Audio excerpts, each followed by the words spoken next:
सभी का स्वागत है हमारे YouTube channel study with Dharmveer PD class में। फ्रेंड्स, आज हम फिर से एक नई वीडियो को लेके आ गए हैं।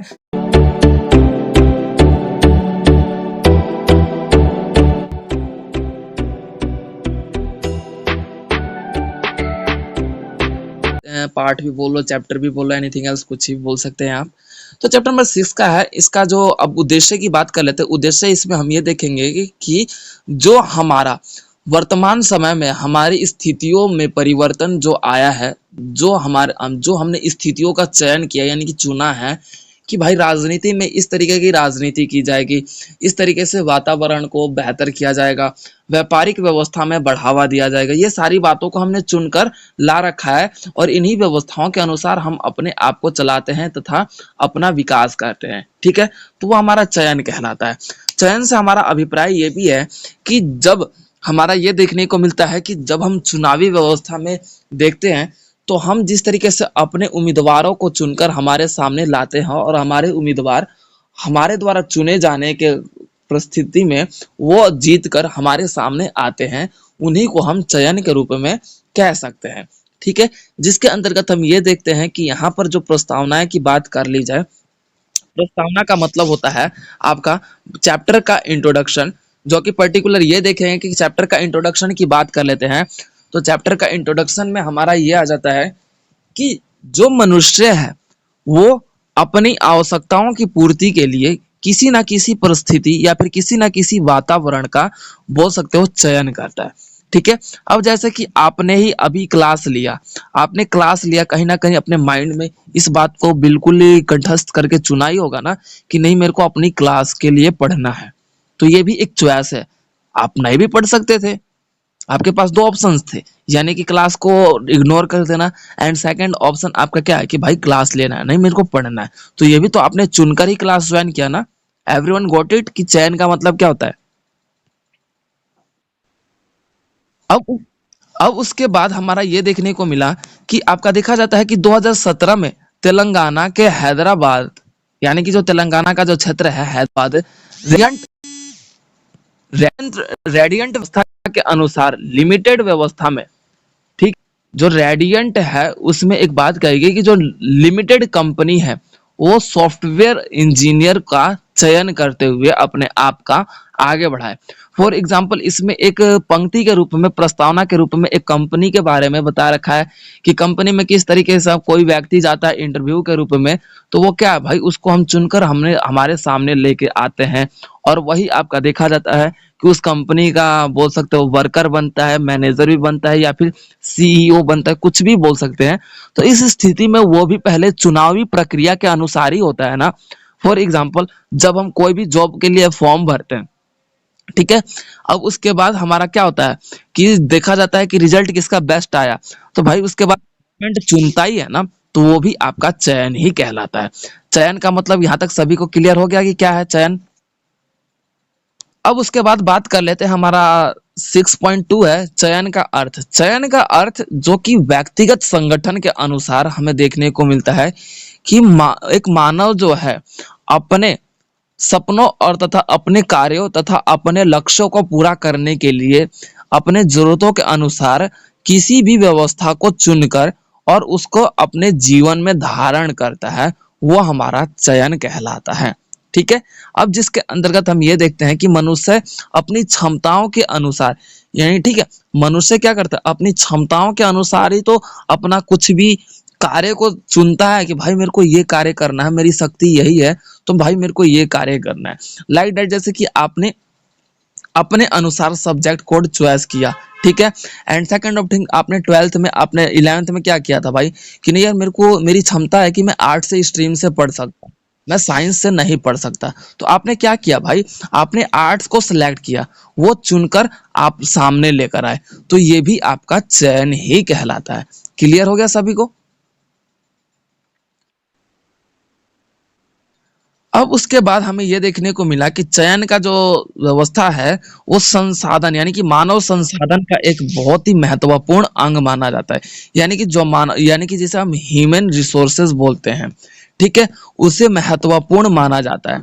ठीक है, जिसके अंतर्गत बात कर लेते हैं कि मानव एक है, वो क्या है, मानव संसाधन का सबसे बड़ा अभिन्न अंग है। ठीक है, जिसके अनुसार उसकी जो क्षमता होती है सभी व्यक्तियों का अलग अलग पाया जाता है, और तथा अलग अलग व्यक्ति अपने अनुसार अपने कार्य या फिर अपने व्यवस्थाओं या फिर अपने कौशल के अनुसार किसी भी व्यवस्था को चुनकर अपने जीवन में धारण करते हैं। अब हर एक व्यक्ति एक समान नहीं होता, सबका कौशल अलग होता है, सबका क्षमता अलग होता है, सबका जो ज्ञान है, ये सारी बातें, ज्ञान, कौशल और क्षमता सभी की अलग पाई जाती है। और अपने अनुसार, अपनी क्षमता के अनुसार हम क्या करते हैं, किसी भी व्यवस्था को चुनकर अपने जीवन में धारण करते हैं। यही आपका चयन का अर्थ है। क्लियर है? अब उसके तत्पश्चात हमें देखने को मिलता है कि अगर क्षमता अच्छी होगी तो आप जिस व्यवस्था का चयन करोगे तो आप अपने क्षमता के अनुसार बेहतरीन व्यवस्थाओं का चयन कर सकते हो। फॉर एग्जाम्पल, आप मान लो कि आपका स्टैंडर्ड बहुत अच्छा होता है स्टडी में, तो आप क्या करते हैं, टारगेट क्या रखते हैं भाई, यूपीएससी आईएएस बनने का। ठीक है, अब आपका मान लो कि नॉर्मल है, आपका स्टडी ऑफ बोल सकते हो स्टडी ऑफ स्टैंडर्ड जो है लेवल नॉर्मल है, तो आप क्या करोगे भाई, एसएससी क्लियर करना है भाई, टी मतलब पुलिस बन जाए बहुत है, इस तरीके से सोचोगे ना। तो ये क्या है, एक छोटा स्तर हो गया और वो आपका बड़ा स्तर हो गया। तो ये हमारे क्षमताओं पर निर्भर करता है। मनुष्य का ज्ञान, कौशल, ये हमारे सभी व्यवस्थाओं पर निर्भर करता है कि मनुष्य को क्या चुनकर अपने जीवन में धारण करना है। क्लियर है सभी को?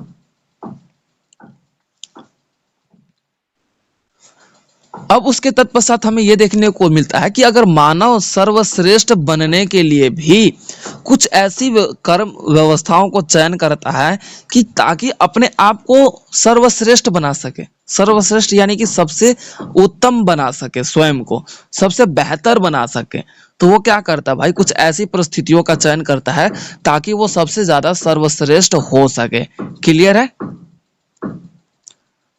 अब इसमें यह भी देखने को मिलता है कि जो मानव है, जो अपने बुद्धि और अपने बोल सकते हो कि बुद्धिमत्ता, बुद्धिमत्ता यानी कि जो उसकी बुद्धि की ज्ञान करने, बोल सकते हो कि ज्ञान है उसका, तो उसकी जो ब्रिलियंट माइंड है, वो अपने माइंड के अनुसार भी किसी भी संकट या फिर किसी भी परिस्थिति का सामना करते हुए वो बेहतरीन रास्तों का चयन कर पाता। आपने देखा है कि बहुत सारे ऐसे होते हैं कि अगर पेरेंट्स का अगर बच्चों पे हाथ ना हो तो वो पेरेंट्स गलत रास्ते पे चले जाते हैं। तो भाई क्या है, अगर हमारी बुद्धि अगर सही होगी, सकारात्मक तरीके का होगा, तो क्या है, उस रास्ते का हम जो निर्णय लेंगे वो सकारात्मक तथा हमारे जीवन में सफलता के राह पर चलाता है। क्लियर है? तो ये भी आपके बुद्धि से रिलेटेड होता है चयन। ठीक है, चयन करने की जो प्रोसेस होती है वो हमारे बुद्धि से बहुत ज्यादा डिटरमाइंड करता है, यानी कि डिपेंड होता है। क्लियर हो गया सभी को? अब उसके तत्पश्चात हमारा आ जाता है व्यक्तिगत स्तरीय अंतर, यानी कि जो मनुष्य है, अगर बात कर लेते हैं तो मनुष्य का सबका जो स्तरीय अंतर, यानी कि सबका स्तर अलग अलग है। भाई मेरा लेवल कुछ अलग है। फॉर एग्जांपल, अभी मैं आप लोगों को पढ़ा रहा हूँ, भाई आप लोग पढ़ रहे हो, ठीक है, आप लोगों को भी नॉलेज है, मेरा भी नॉलेज है, ठीक है, तो मेरा नॉलेज अलग है, आप लोगों का नॉलेज अलग है, सबका नॉलेज अलग है, यानी कि सबका स्तर, स्तर मतलब क्या, लेवल, लेवल क्या है, सबका व्यक्ति जो है सबका लेवल अलग अलग है। हर एक पर्सन का अलग अलग लेवल है। वो चाहे किसी परिस्थिति को समझने के ऊपर हो, चाहे मनोवैज्ञानिक व्यवस्था के रूप में हो, चाहे शारीरिक क्षमता के रूप में हो, या फिर मनोदृष्टि के रूप में हो, या फिर अनुभव के रूप में हो। ठीक है, इन सभी अनुसार मनुष्य क्या है भाई, सबकी क्षमताएं और सबकी व्यवस्थाएं अलग अलग है। क्लियर है? ओके, उसके बाद एक विद्वान आते हैं, थॉमस एस स्टोन, एक विद्वान आते हैं, बहुत ही ज्यादा ये आपके फेमस हैं, और इन्होंने एक बात बोली थी 1989 में, एक बात बोला था कि चयन की जो व्यवस्था है, यानी कि जो चॉइस करने की जो व्यवस्था है, उसका हम केंद्र जो है मनुष्य के दिव्य दृष्टि तथा उसके मनुष्य की सोच व्यवस्था पर केंद्रित होता है। ठीक है। थॉमस एस स्टोन ने क्या बोला था? थॉमस एस स्टोन ने क्या बोला था कि मनुष्य जो होता है वो एक अपने केंद्र यानी कि जो दिव्य दृष्टि है, दिव्य दृष्टि यानी कि बोल सकते हो कि उसकी सोच, वो अपनी सोच के अनुसार किसी भी व्यवस्था का चयन उसके केंद्र पर निर्भर करता है, उसके सोच पर निर्भर करता है, जिसके अनुसार वो बेहतरीन व्यवस्थाओं का भी चयन कर सकता है और उसके लिए भी चयन कर सकता है जो उसके लिए नुकसानदायक हो। तो वो हमारे मनुष्य के दिव्य दृष्टि पर डिपेंड होता है। ये बात थॉमस एस स्टोन ने बोला था। क्लियर है? बात कर लेते हैं अगले पॉइंट की। तो 6.3 है आपका चयन के तरीके। चयन के कौन कौन से तरीके हो सकते हैं, किस तरीके से हम किसी व्यक्ति को चुनकर अपने सामने लाते हैं, किस तरीके से एक कर्मी यानी कि जो काम करने वाला लोग है या फिर काम करने वाले लोग हैं उनका किस तरीके से हम चयन करते हैं। फॉर एग्जाम्पल लाइक दैट एक इंटरव्यू होता है, इंटरव्यू में भी तो सबको चुनकर लाया जाता है कि भाई हाँ इस व्यक्ति का सिलेक्शन हो गया। तो भाई किस तरीके से उसका चयन करते हैं, क्या प्रोसेस होता है, उसको ही हम आपका देखा जाता है कि चयन के तरीके बोलते हैं। Everyone got it this point? तो इसके जो फर्स्ट जो तरीके दिए गए हैं चयन के तरीके, चयन के तरीके से हमारा अभिप्राय यह है कि जब हम किसी भी व्यवस्था के अनुसार दूसरे व्यक्ति या फिर दूसरे कर्मचारियों को चुनकर अपने सामने प्रस्तुत करते हैं तो वो आपके चयन के तरीके कहलाते हैं, जिसके अंतर्गत हम एक व्यक्ति को जिस तरीके से चुनते हैं वही आपका चयन का तरीका कहलाता है। इसमें आपका पहला पॉइंट आ जाता है सारवृत। सारवृत का मतलब होता है कि जो व्यक्ति है या फिर कोई भी कर्मचारी है उसकी सारी योग्यता, उसके सारे विषय यानी कि उसके बारे में उसके सारी जानकारी प्राप्त हो कि हाँ, फॉर एग्जाम्पल जैसे कि मान लो कि आपका बोल सकते हो कि जब हम किसी व्यक्ति को पूछते हैं कि हाँ, अब एक इंटरव्यू होता है, इंटरव्यू में क्या है, इंटरव्यू लेने वाला किसी संबंधित विषय के बारे में पूछता है। तो भाई सारवृत का मतलब यही होता है कि जब हमने किसी विषय के बारे में तर्क संगत किया तो सामने वाले व्यक्ति को उसकी जानकारी होती है और वो उसका सही उत्तर देता है, तो वो आपका देखा जाता है कि सारवृत कहलाता है। यानी कि वह मनुष्य वो आंसर देने के कारण वो आपके चुनने योग्य बन जाता है। उदाहरण के तौर पे जैसे मैंने अभी आप लोगों से कुछ क्वेश्चन पूछा और आप लोगों ने उसका सही उत्तर दे दिया, तो उस परिस्थिति में आपका सारवृत कहलाता है। यानी कि जब हम किसी चीज की रचना करते हुए जब किसी मनुष्य के बारे में या फिर किसी विषय से संबंधित उस मनुष्य से पूछते हैं और वो उसका सही सही उत्तर दे देता है, तो वो आपका सारवृत कहलाता है। इट मीन्स कि बोल सकते हो यानी कि जो उसके बारे में सब चीज उसको नॉलेज है वो आपका सारवृत कहलाता है। क्लियर हो गया एवरीवन? अब उस अब उसके बाद हमारा आ जाता है अगला पॉइंट जो है पर्टिकुलर साक्षात्कार। साक्षात्कार का मतलब तो आपका पता ही होगा कि जब एक व्यक्ति दूसरे व्यक्ति यानी कि एक पढ़ा लिखा व्यक्ति दूसरे व्यक्ति से वार्तालाप करता है, जिसमें यह देखने को मिलता है कि यहाँ पे जो शब्दों का चयन किया जाता है ना वो आपका सरकारी की व्यवस्था तथा औपचारिक व्यवस्था के रूप में किया जाता है। यानी कि दो पढ़े लिखे व्यक्तियों के बीच किया गया बातचीत आपका साक्षात्कार कहलाता है। ठीक है, जिसमें यह देखने को मिलता है कि सामने वाला व्यक्ति जिस तरीके से साक्षात्कार कर रहा है तो दूसरा व्यक्ति उसके साक्षात्कार को कितने महत्वपूर्ण रूप से उसकी मनोदृष्टि किस तरीके से वो समझ पा रहा है। और जैसे मैं आप लोगों से अभी फॉर एग्जांपल मैं अभी क्लास दे रहा हूँ, ठीक है, तो भाई मेरी क्लास को कितना एनालिसिस करके अंडरस्टैंड कर पा रहे हो, तो ये भी एक साक्षात्कार के रूप में देखा जाता है। तो इसमें अब बात कर ली जाती है जो चयन के तरीके में साक्षात्कार की क्या भूमिका है। तो इसमें जब हम किसी भी मनुष्य को किसी व्यवस्था या फिर किसी विषय से संबंधित जब सूचना देते हैं और वो उस सूचना को प्राप्त करके अपनी भावनाओं को प्रकट करते हुए उसी विषय पर हमसे बातचीत करता है, तो वह आपका साक्षात्कार कहलाता है। इसमें क्या होता है कि मनुष्य को एक टास्क दिया जाता है। और जैसे मैंने अभी आप लोगों को इतना लेक्चर दे दिया, अब ये लेक्चर मैं बोलूंगा कि ठीक है आप लोग अब मेरे को समझाओ, मेरे को आप लोग बताओ, तो ये आपका साक्षात्कार कहलाएगा जब आप लोग मेरे को बताने लगोगे तो। ठीक है, ओके। तो ठीक है, तो साक्षात्कार इसमें तीन तरीके से होते हैं। संरचित आपका साक्षात्कार, अब उसके बाद असंरक्षित आपका साक्षात्कार, और उसके बाद टेलीफोन पर साक्षात्कार, एकल साक्षात्कार। तीन सभी साक्षात्कार के बारे में हम थोड़ा बहुत संरचित आपका रचित आपका साक्षात्कार की बात की जाए, संरचित साक्षात्कार, जिसमें ये देखने को मिलता है कि मनुष्य अपने किसी भी प्रश्न को पूछते हुए सामने वाले की व्यवस्थाओं को समझ सकता है कि उसमें कितनी योग्यता है।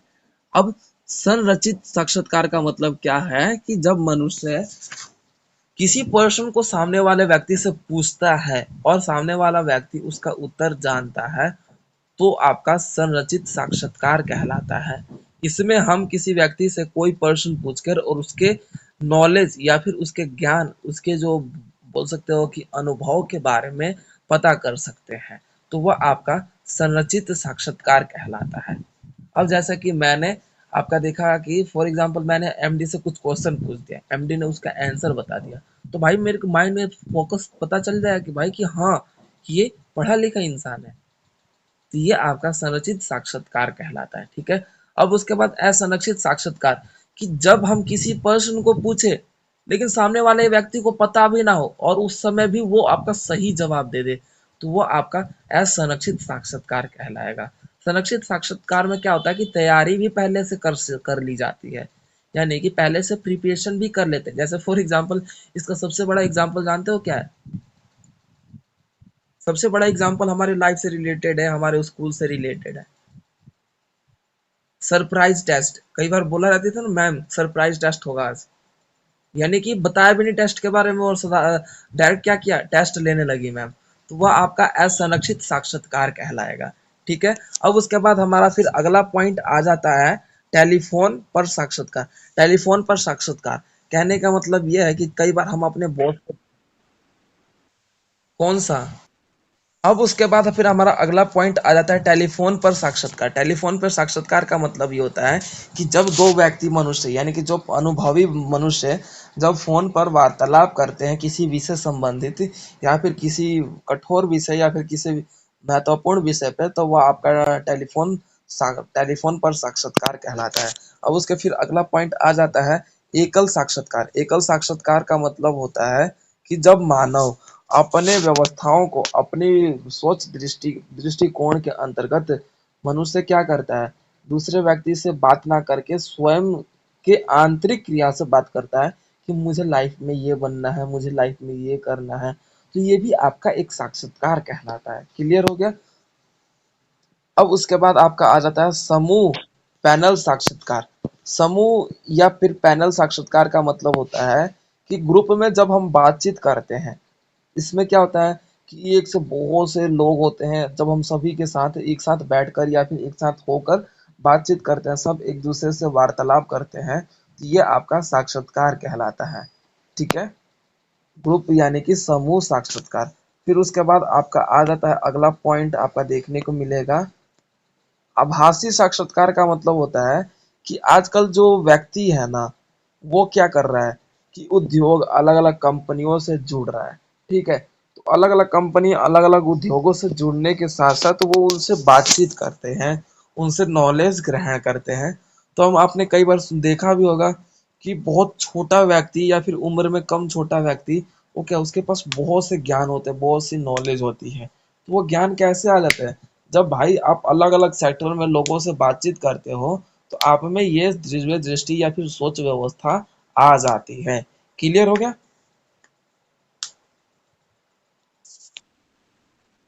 अब उसके बाद फिर हम बात कर लेते हैं। अब हमारा जो अगला पॉइंट है,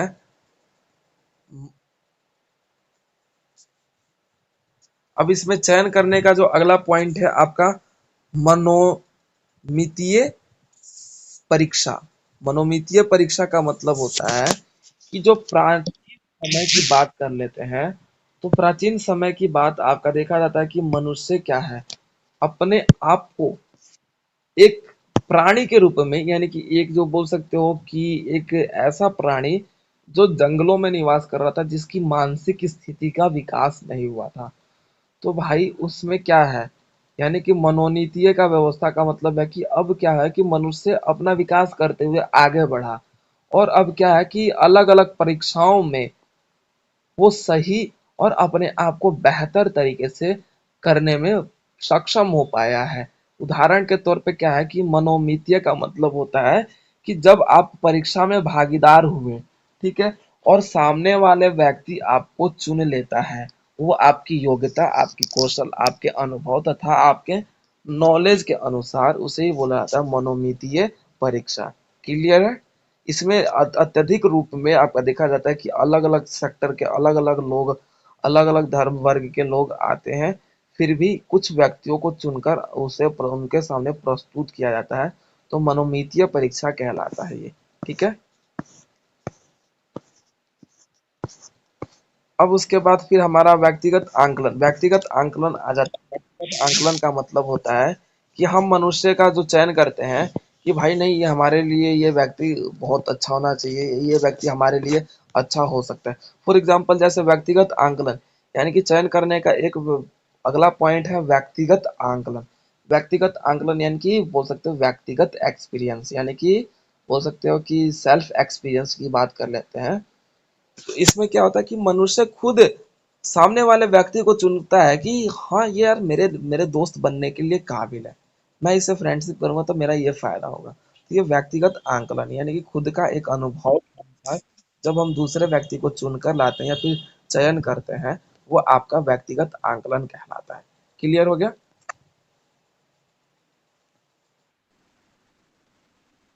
देखिए, व्यक्तिगत का मतलब होता है, व्यक्तिगत आंकलन का मतलब होता है कि जब मनुष्य अपने इंद्रियों के माध्यम से या फिर अपने अनुभव के माध्यम से सामने वाले व्यक्ति को चुनता है कि ये उसके लिए योग्य है।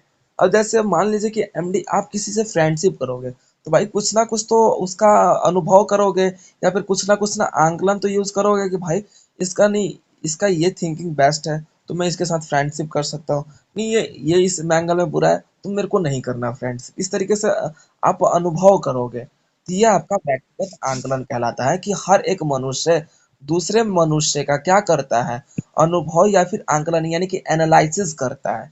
ठीक है, कि वो मेरे लिए योग्य है या नहीं है। तो ये भी एक चुनने का प्रक्रिया के रूप में समझा जाता है। ठीक है, क्लियर हुआ?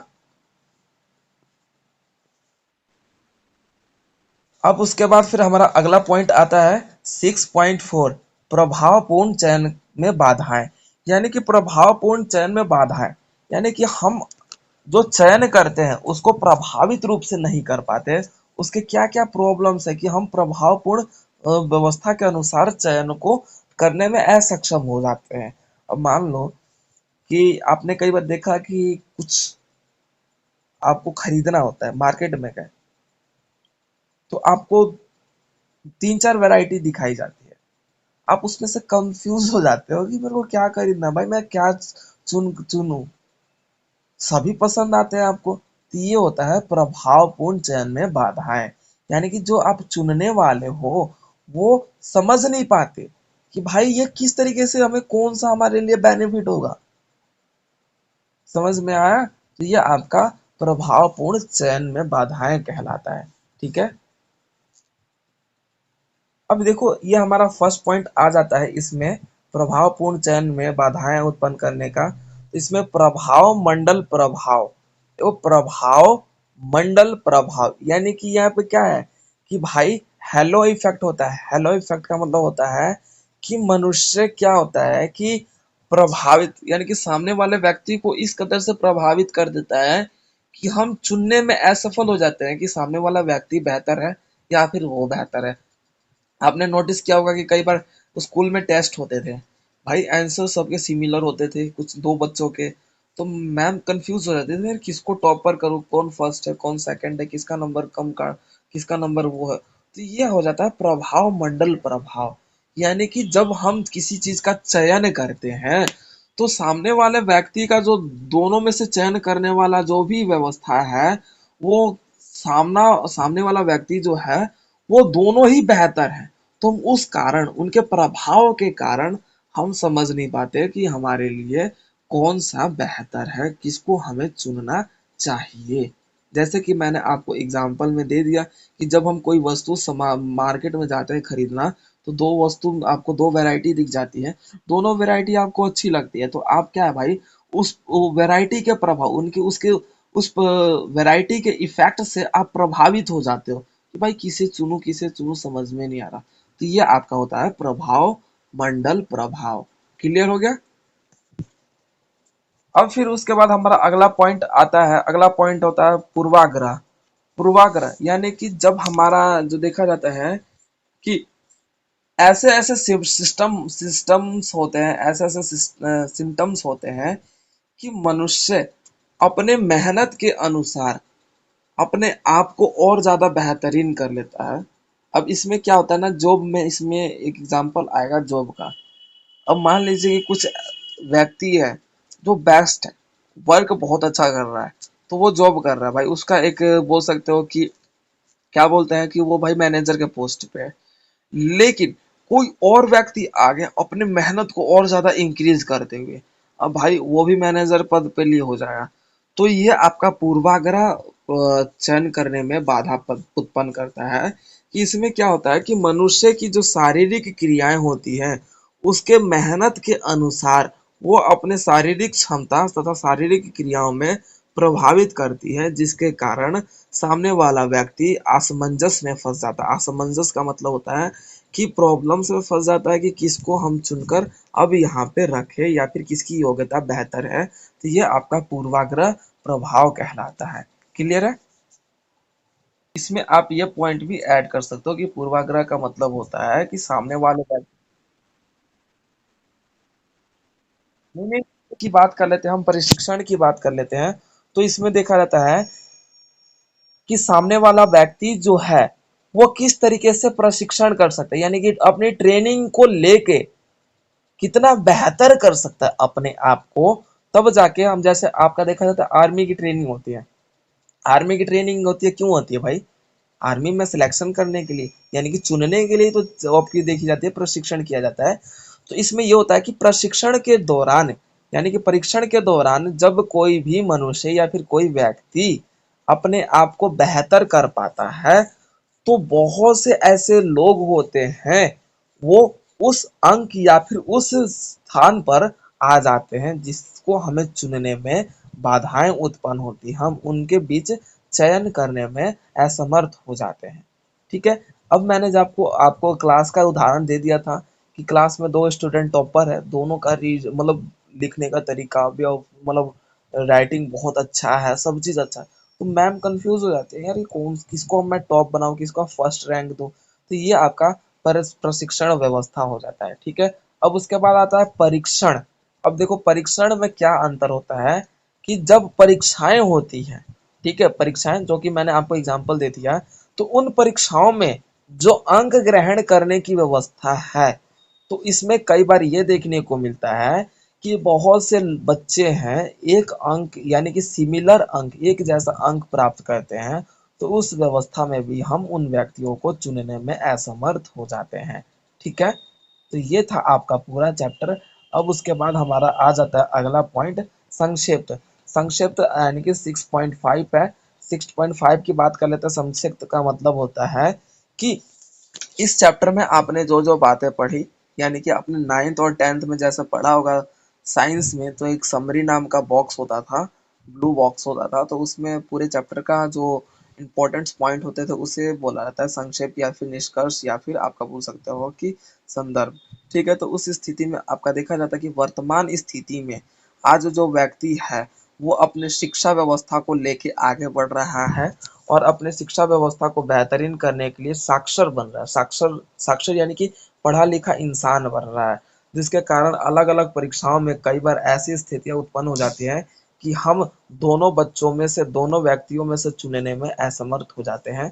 तो हमने इसमें यही पढ़ा कि इसमें किस तरीके से व्यक्तियों को चुनना होता है और किस तरीके से उनकी योग्यता हमारे व्यवस्था में महत्वपूर्ण भूमिका निभाती है, और साक्षरता के अनुसार क्या क्या तरीके होते हैं चुनने के, तो हमने उन तरीकों के बारे में पढ़ा। तो ये था आपका चैप्टर नंबर 6 जो कि अब कंप्लीट होता है।